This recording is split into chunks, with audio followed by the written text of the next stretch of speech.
This is how President Biden is turning every town into a border town and every state into a border state.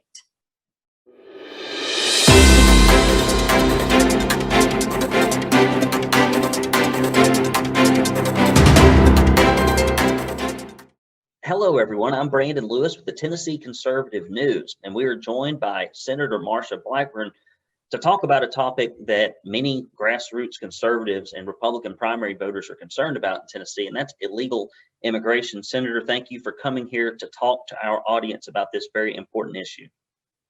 Well, thank you for the interest in the issue. I have to tell you, we were surprised to learn that the federal government, Health and Human Services, and Department of Homeland Security were continuing or were sending these migrant children into the state after Governor Lee had respectfully declined the request to accept the migrant children. This is a violation of our state's 10th Amendment provisions and protections.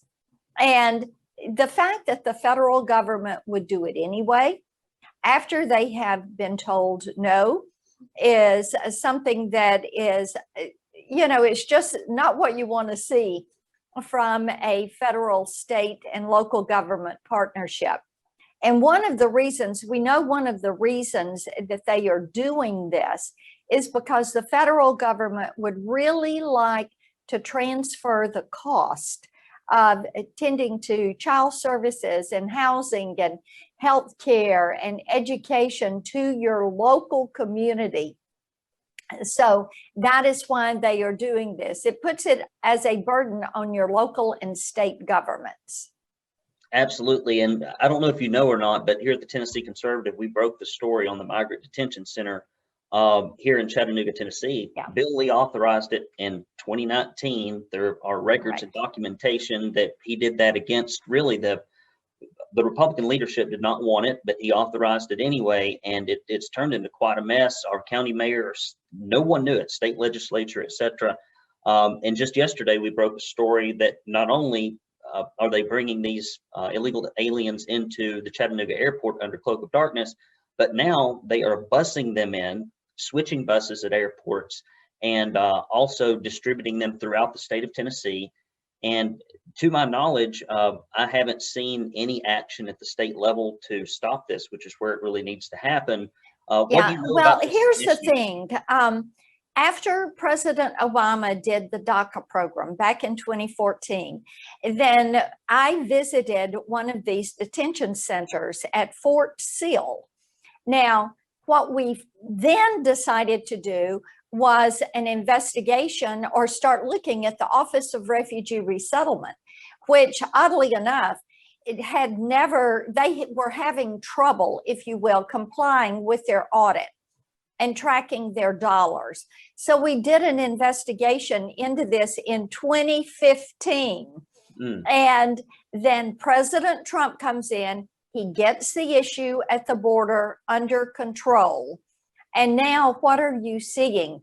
You're seeing this uptick of 500,000 illegal aliens that have been apprehended at the border and now are being moved into various communities across this country. This is how President Biden is turning every town into a border town and every state into a border state. I agree. Well, let me ask you this question, and this is not a press question. This is because I'm in the media because I had to be, not because I want to be. I started this publication because we do not have very many conservative news outlets in Tennessee. Our Republican primary voters and grassroots conservatives feel a little bit kind of abandoned on this issue. That's the way they feel. I have my finger on the pulse of that. What can practically be done from a legislative or executive standpoint? If you could wave a magic wand, if Senator Marsha Blackburn was in control, what can we practically do? Because these letters to Biden, they're not going to be read or acted upon. What can we do locally? I mean, this is just a genuine question that everyone is asking, and I need somebody that has the wisdom that you have to answer it for our readers. Yeah, here is what you do to get the border under control. And actually, this is what President Trump did in 2018 and 2019, and therefore you saw the border under control in 2019 and 2020.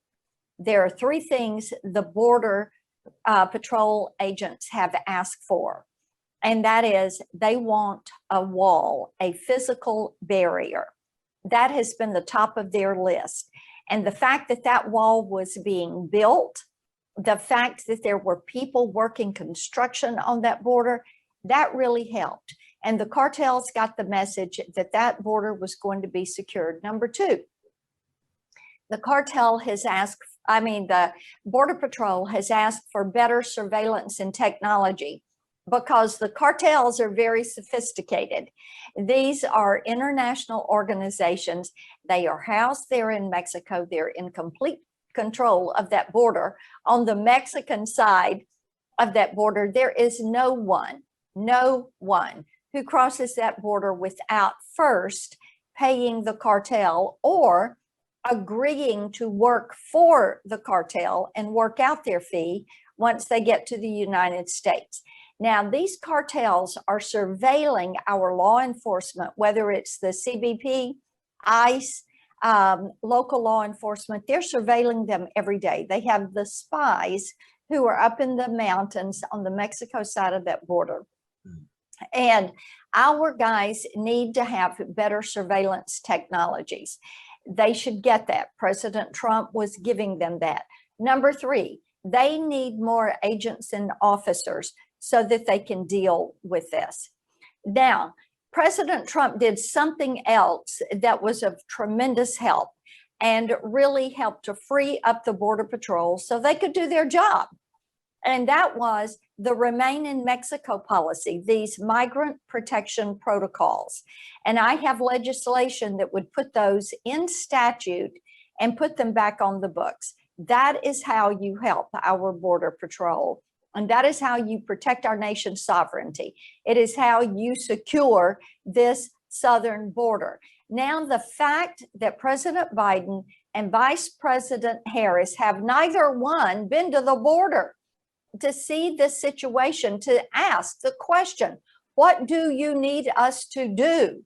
And to hear Secretary Mayorkas and the White House and Jen Psaki continue to say, oh, the border is closed. It is under control. They're living in fantasy land. This is just not true. So we're going to continue to push to get those migrant protection protocols back in place, continue to push to finish some of this border wall that is under construction so that you give some protection, some needed protection to our men and women in the Border Patrol. God bless them for showing up every day to do their job. We're glad we've got someone speaking out on that issue. Let me ask you a question. Do you like coffee, tea, or water? Oh, coffee. Okay. Well, I've got something for you. If you're tuning in, Okay. if you appreciate the conservative news that we bring you that no other outlet will bring you, if you will go to TennesseeConservativeNews.com/support, because I'm a capitalistic loving conservative, just like Ms. Blackburn. If you contribute, we'll send you 2 proud Tennessee conservative bumper stickers and this list of legislators, because we have to pay the bills around here.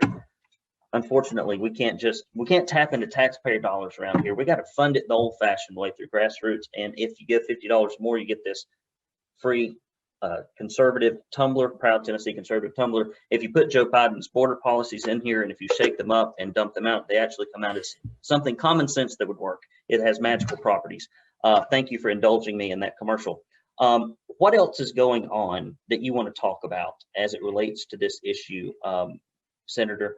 There's just so much. And let me tell you, with Tennesseans, the number one issue is getting this border under control, because they know that these illegal entrants into the country are coming, they're being bussed by the federal government into Tennessee communities. And they know the taxpayers are the ones who are going to pay for these costs.